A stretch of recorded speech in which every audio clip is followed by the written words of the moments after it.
Muchas gracias. Bueno, buenas tardes. Vamos a empezar. Antes que nada, agradecerles a todas y a todos que hoy nos acompañan y particularmente agradecer, nos da mucho gusto a Alejandro Monsiváis y a mí, tener el lujo de dos extraordinarios presentadores que nos van a hacer favor de comentar expectativas democráticas e instituciones en disputa. Temas que están ahorita en el centro del huracán, podríamos decirlo, pero que más allá de esa coyuntura, digamos, nos parece es importante reflexionar sobre ellos desde una perspectiva académica, sin negar la parte política, pero para entender cómo se dan estos procesos. Hacia allá se encamina el esfuerzo colectivo que hoy, como digo, nos van a hacer favor de presentar dos presentadores de lujo, Guadalupe Salmoral y Fernando Barrientos. En la presentación diré muy brevemente la dinámica, será de la siguiente manera. En primer lugar, le daré la palabra al doctor Alejandro Monsiváis, quien conmigo coordinamos este esfuerzo editorial.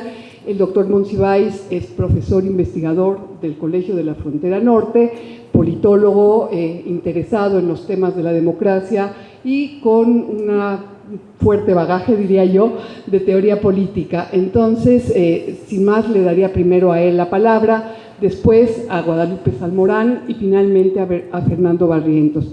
Les pediría a los tres que su participación se ciñera a los tiempos que tenemos. En 45 minutos, sí o sí, tenemos que salirnos. Entonces, si pudieran ajustarse para que fuera entre 10 y 15 minutos. Si los tres usaran los 15 minutos, estamos fritos, para decirlo coloquialmente. Entonces, un poquito menos tal vez de los 15 minutos. Y bueno, sin más, le daría la palabra a Alejandro.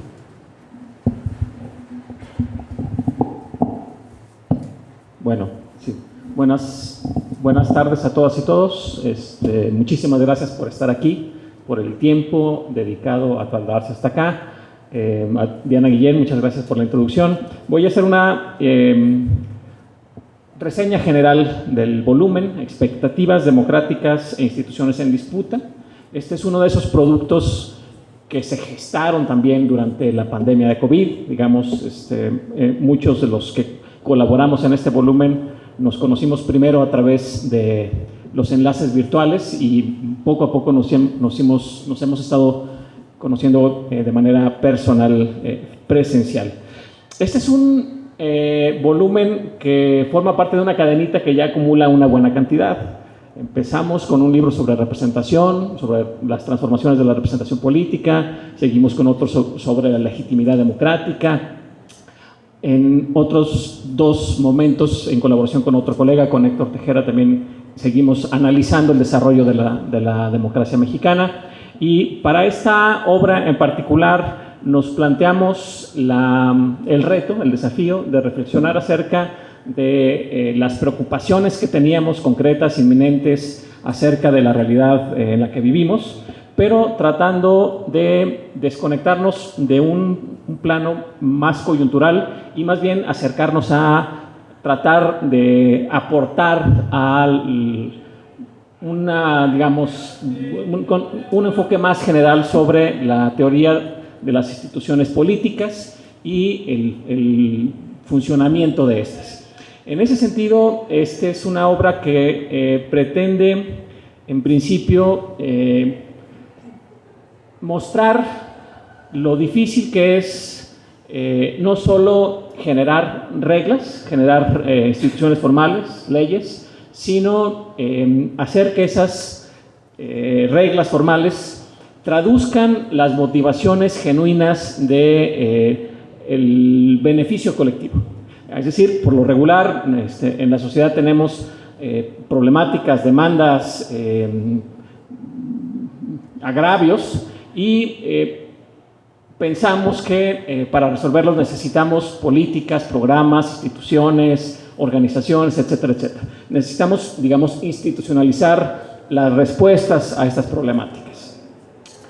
El paso de la demanda, de la problemática a la mera institución, a la regla, no es un paso sencillo. Atraviesa por diversas fases, tiene que pasar por lo general por, digamos, el cumplimiento del procedimiento debido, A veces esas reglas también reforman el procedimiento debido, pero digamos, hay reglas para jugar a eso. Sin embargo, no siempre se traducen las respuestas institucionales puramente formales, no necesariamente traducen la motivación y la demanda inicial. Y eso se debe a que entran en juego muchos intereses. Puede ser por errores en el proceso, puede ser de mala fe, puede ser por la competencia de intereses, las negociaciones, en fin. Hay una serie de contingencias que provocan que las reglas que adoptamos para solucionar los problemas colectivos no necesariamente sean las óptimas para cumplir con ese propósito.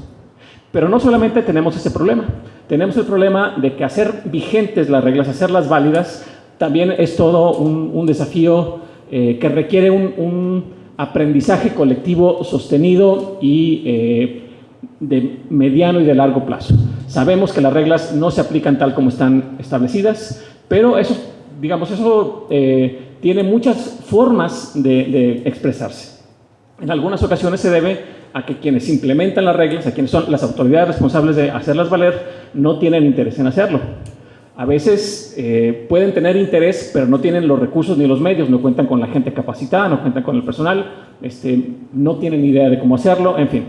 En otras ocasiones utilizan esas mismas reglas para perseguir otros propósitos.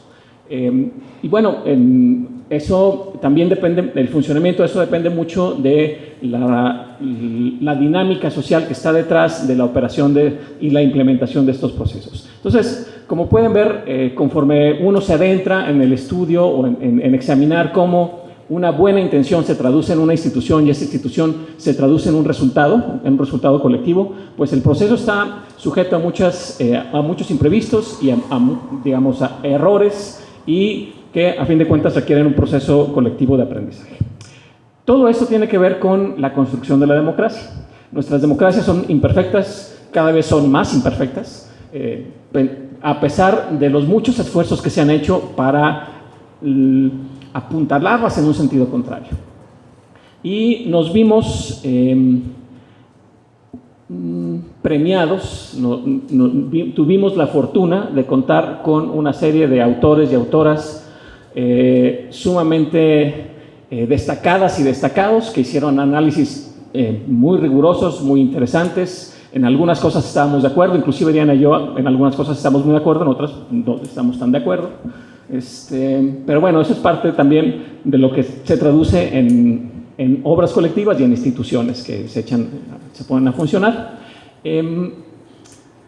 Hay capítulos que abordan temas de instituciones políticas, el de Kemir Puente sobre el Congreso, por ejemplo, o desde una perspectiva de la sociología cultural, el de Nelson Arteaga acerca de la representación que tiene el Instituto Nacional Electoral en el imaginario social y colectivo. Hay capítulos, hay estudios acerca de procesos de implementación de política pública, de mujeres, el Consejo Nacional de Seguridad. Hay otros que estudian la implementación de las medidas para la interrupción del embarazo a nivel subnacional. Hay estudios sobre consultas populares en Colombia. En fin, es un volumen muy rico. A mí me siento muy orgulloso de verlo, me complace leerlo. Espero que se difunda, que se lea, que se critique. Para eso, con ese propósito, invitamos aquí a los colegas que básicamente nos harán el favor de mostrar los desafíos que tenemos en algunos aspectos más sustantivos de la investigación, por lo cual les agradezco muchísimo a Fernando Barrientos y a Guadalupe Salmorán, tan brillantes como las personas que colaboran en este volumen. Y para ir cerrando,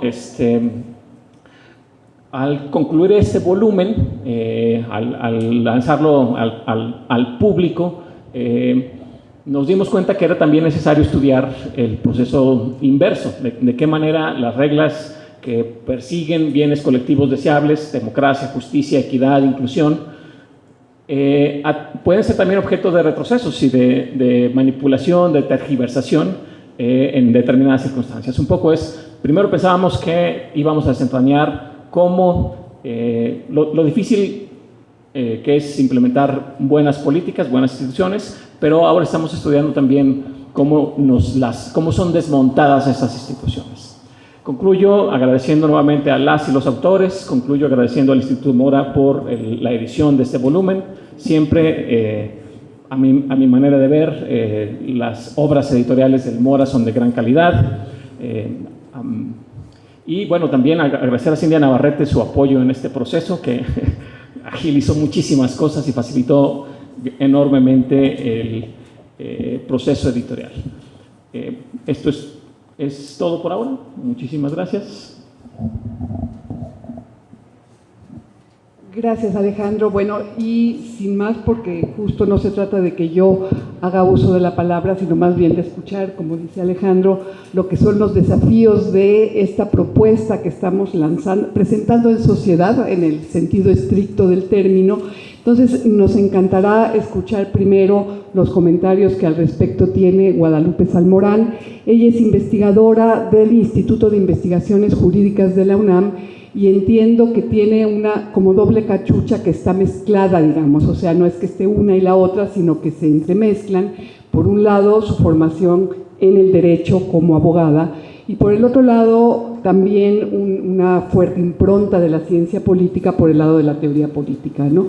Entonces, en función de lo que ya les adelantó Alejandro, del propósito del volumen, de lo que eran nuestros intereses, de lo que las partes que lo componen, creemos que esa mirada de Guadalupe será más que enriquecedora. Y bueno, quizá este volumen ya esté editado, ya es difícil decir que lo podemos corregir, pero siempre podemos ver hacia adelante y en futuros trabajos retomar los comentarios que se nos hacen. Entonces, sin más, te doy la palabra, Guadalupe. Muchísimas gracias, Diana, por esta presentación y también por la invitación a comentar esta obra que, como ya se ha dicho, pues es un esfuerzo, es el resultado de un esfuerzo colectivo. Estoy muy contenta de estar aquí con todos ustedes, interesadas en esta obra. Yo estoy convencida de que una obra como esta, pues no solamente es oportuna, precisamente por la coyuntura política en la que estamos, al mismo tiempo es un ejercicio necesario. Ya desde el nombre uno, digamos, podemos anticipar su contenido y cuál es la apuesta. Y esta idea de que las instituciones y el imaginario democrático está en disputa, está a nivel también teórico, pero también empírico. Y es un fiel recordatorio de que la democracia es una construcción social, es una conquista colectiva, no es el resultado de una sola fuerza política, de un partido, ni mucho menos de un hombre.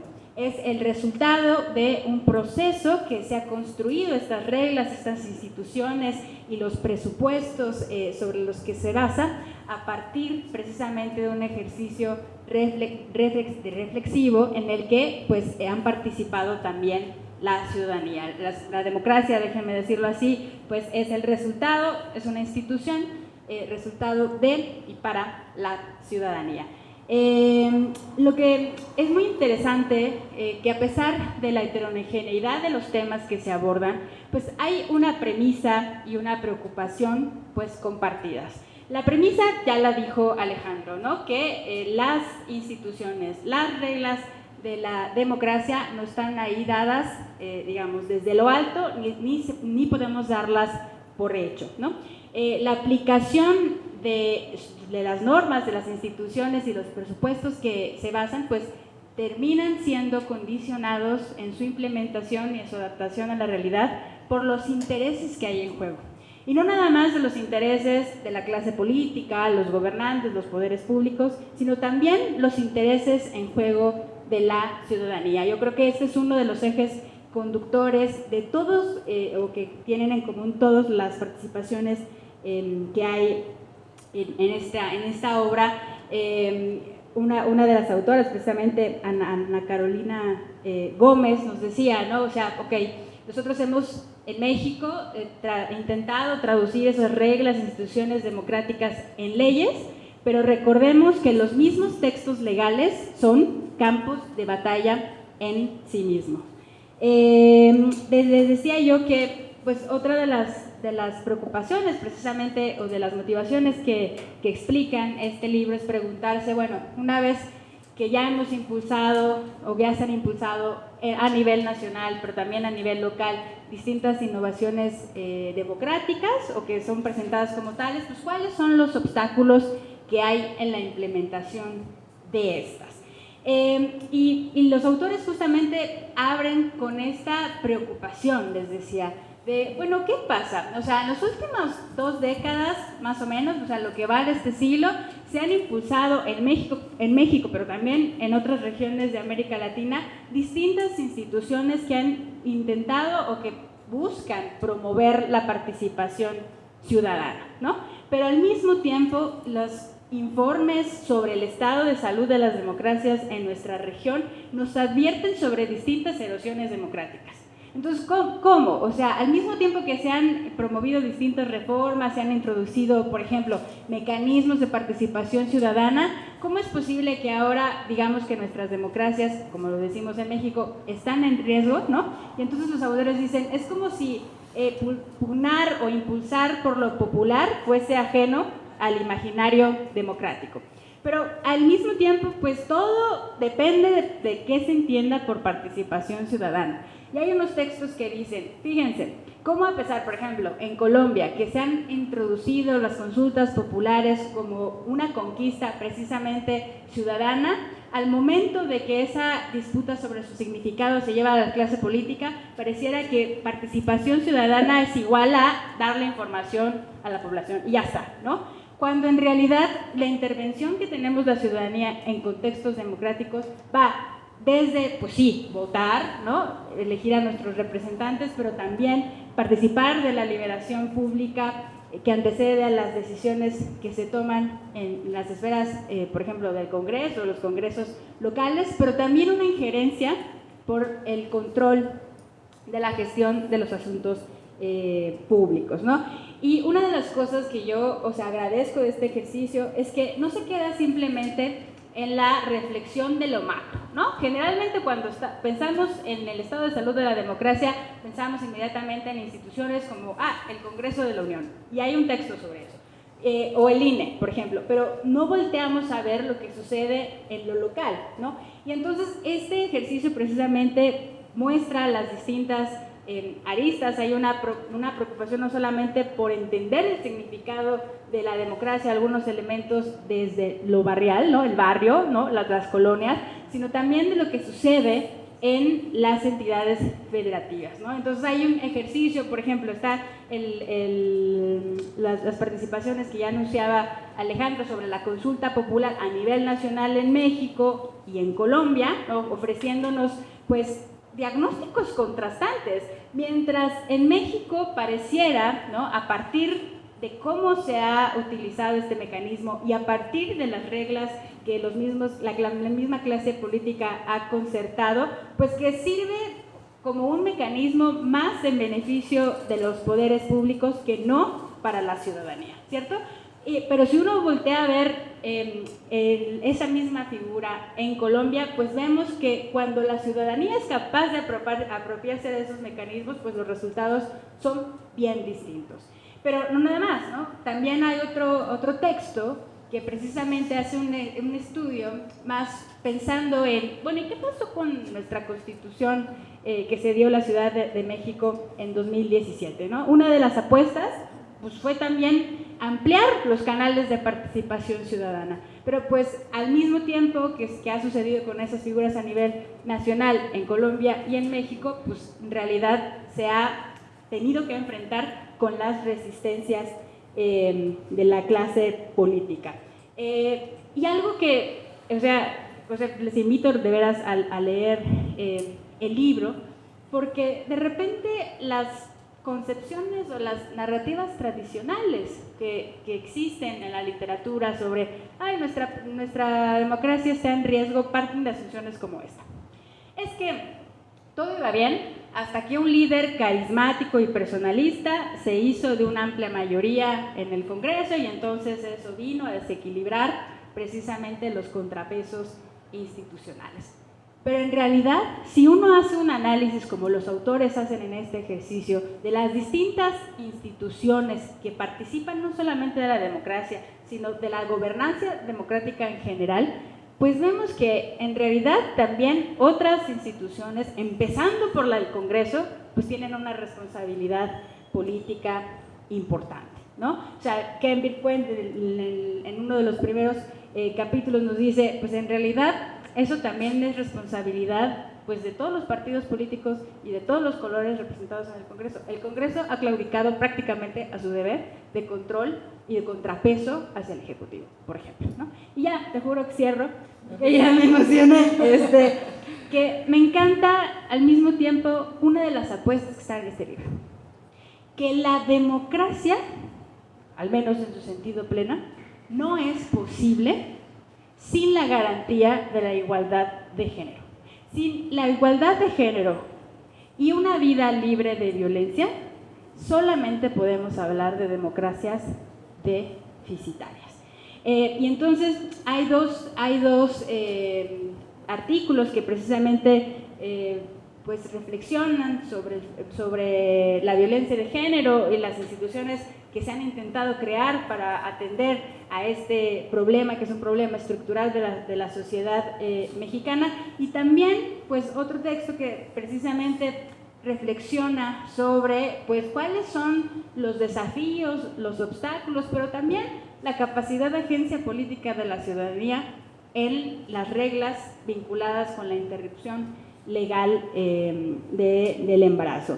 Y entonces nos dicen las autoras, en distintas, los autores, desde distintas perspectivas, que al mismo tiempo que ese tipo de agendas pues se enfrenta a resistencias que no nada más vienen de la clase política o de la Iglesia católica, también a veces incluso de colectivos, ¿no?, que defienden una concepción tradicional de la familia o de los estereotipos, que repite los estereotipos en desventaja de las mujeres. Al mismo tiempo, la sociedad civil organizada ha sido bien importante, no solamente para visibilizar los problemas, para ofrecer información a la ciudadanía, para promover los cambios legales en distintas entidades federativas e incluso para dar la batalla en tribunales. Pues con esto cerraría. Muchísimas gracias.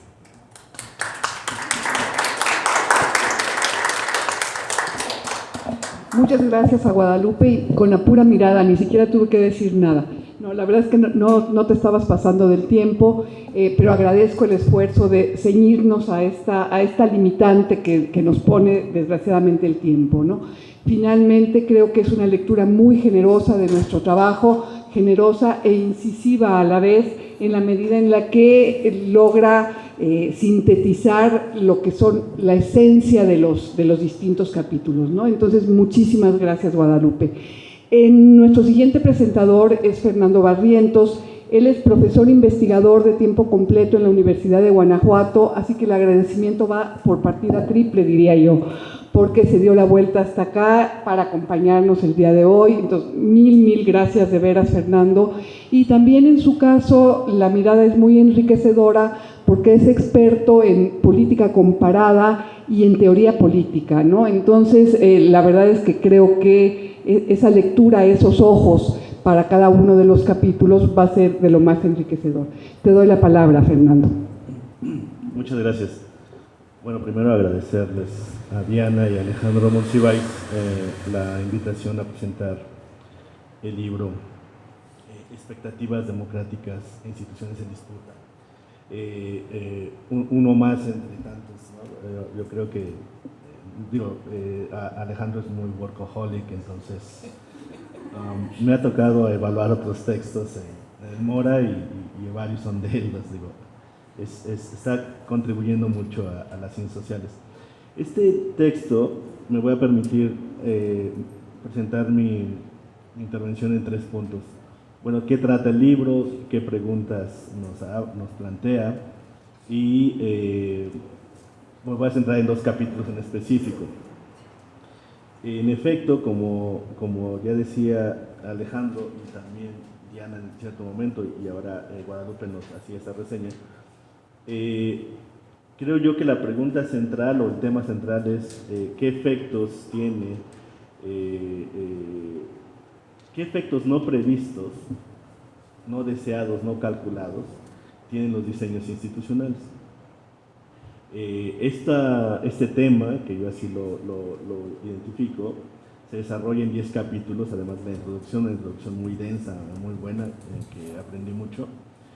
Y son temas, por ejemplo, ya lo decía, sobre el Congreso y el control parlamentario, sobre la dimensión simbólica del Instituto Nacional Electoral, o el IFE anteriormente, el capítulo de Monsiváis sobre la consulta popular, también un capítulo sobre la consulta popular de Ana Carolina Gómez en Colombia, la creación del Instituto Nacional de Mujeres que elabora Diana Guillén, el capítulo referido al análisis sobre el Consejo Nacional de Seguridad Pública que desarrolla precisamente Lucía Carmona Jasso, el tema sobre la Constitución de la Ciudad de México de Héctor Tejera, la interrupción legal del embarazo de Virgilio Santiago, y un capítulo muy interesante que elabora David Luján, que es el uso del dinero en el contexto local en Chile, y que tiene que ver con los diseños institucionales, pero también con el clientelismo.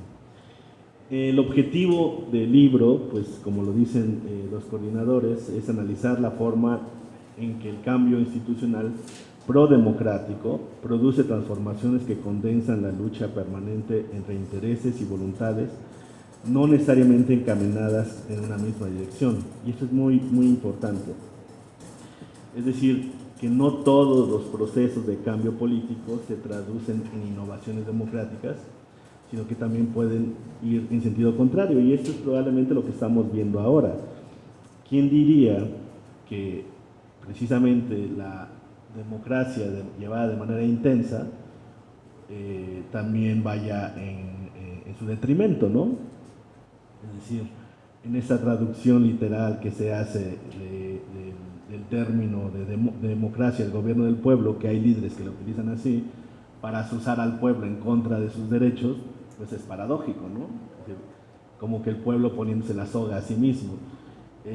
Bueno, esto no lo hacen así las instituciones, digamos, el marco legal nos da ciertos niveles de coherencia y de razonabilidad, pero lo que nos observamos con los capítulos es que no siempre sucede así.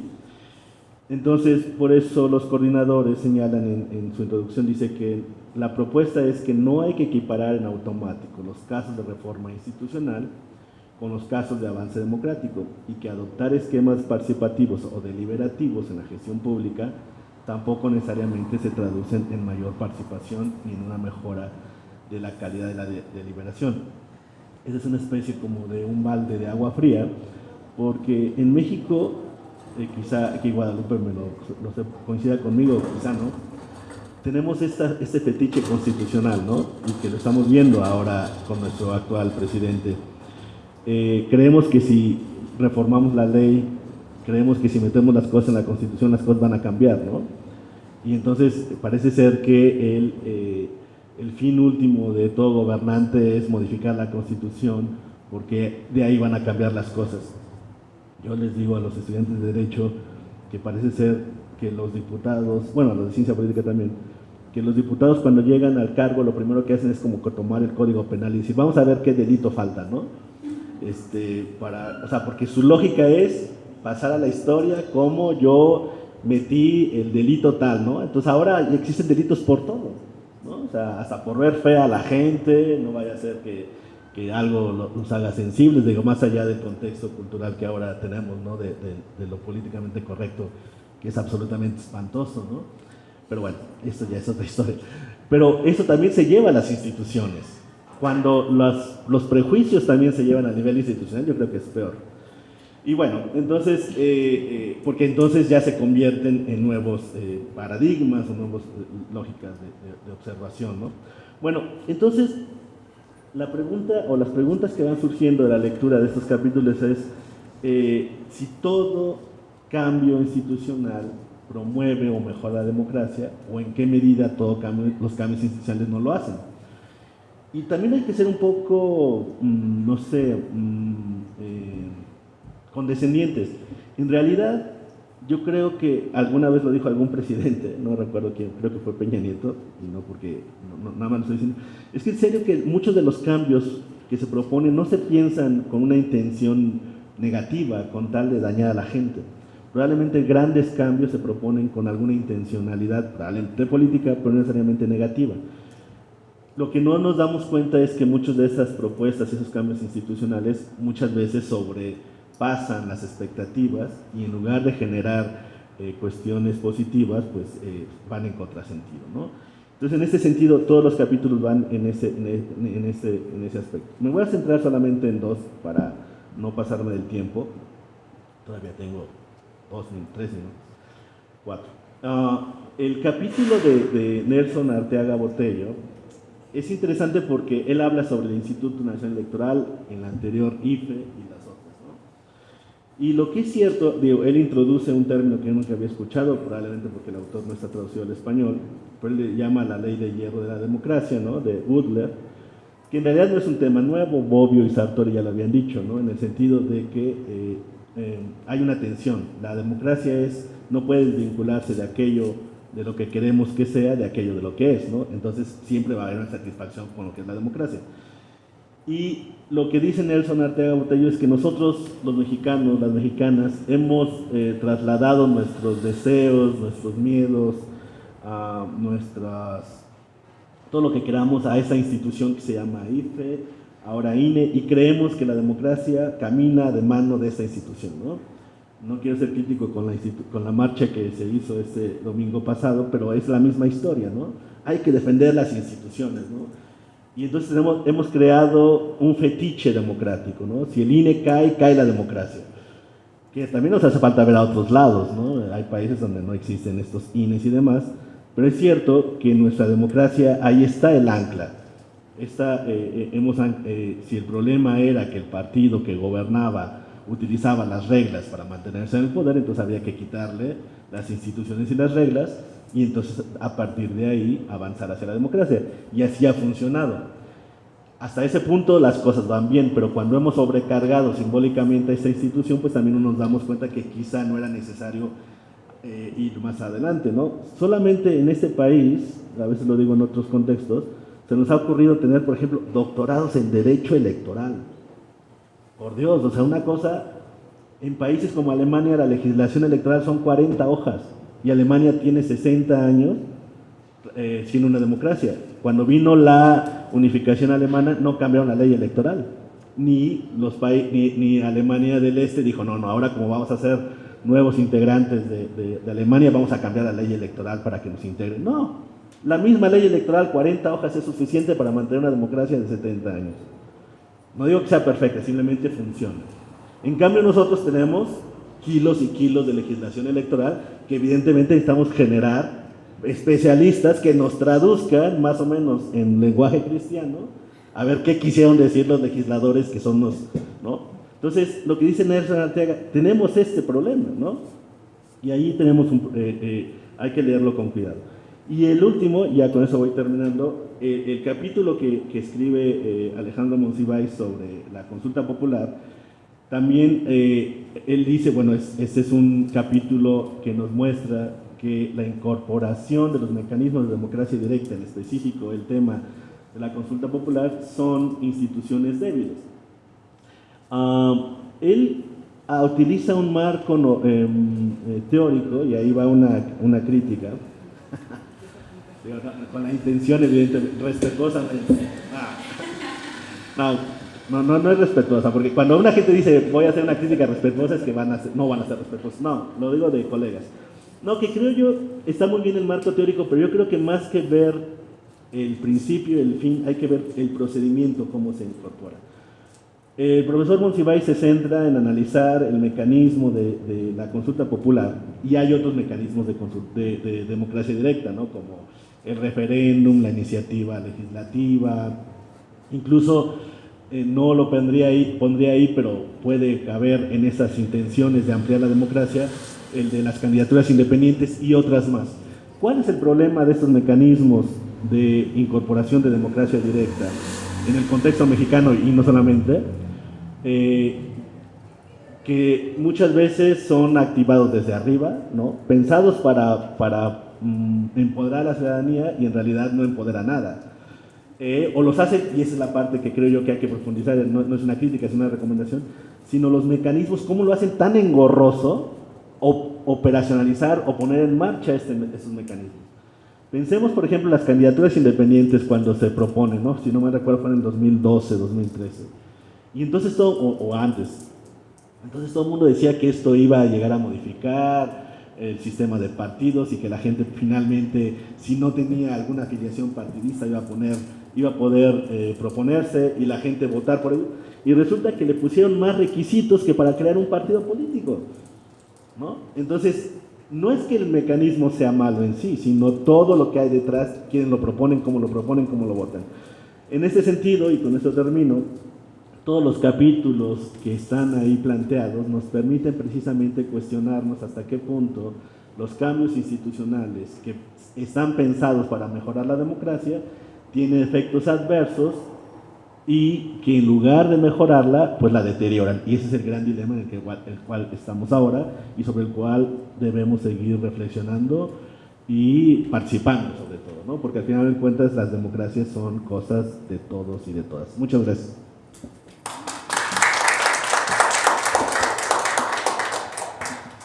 Gracias mil de nuevo, Fernando. La verdad, igual que en el caso de Guadalupe, sus lecturas son, bueno, muy enriquecedoras, decía yo, más Alejandro, ahora ya tienes más tarea por delante, ¿no? Entonces, muchísimas gracias. Yo añadiría unas pequeñas ideas más para dejar tiempo por si alguien del público quiere participar, y solo resaltaría cosas que ya se dijeron, ¿no?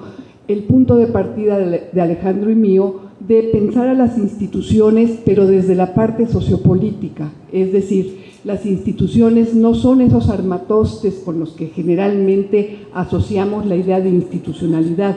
Por supuesto, las reglas son la base, son su columna vertebral, pero las instituciones son más que las reglas, y de hecho las instituciones, me atrevería a decir, son las personas que le dan vida.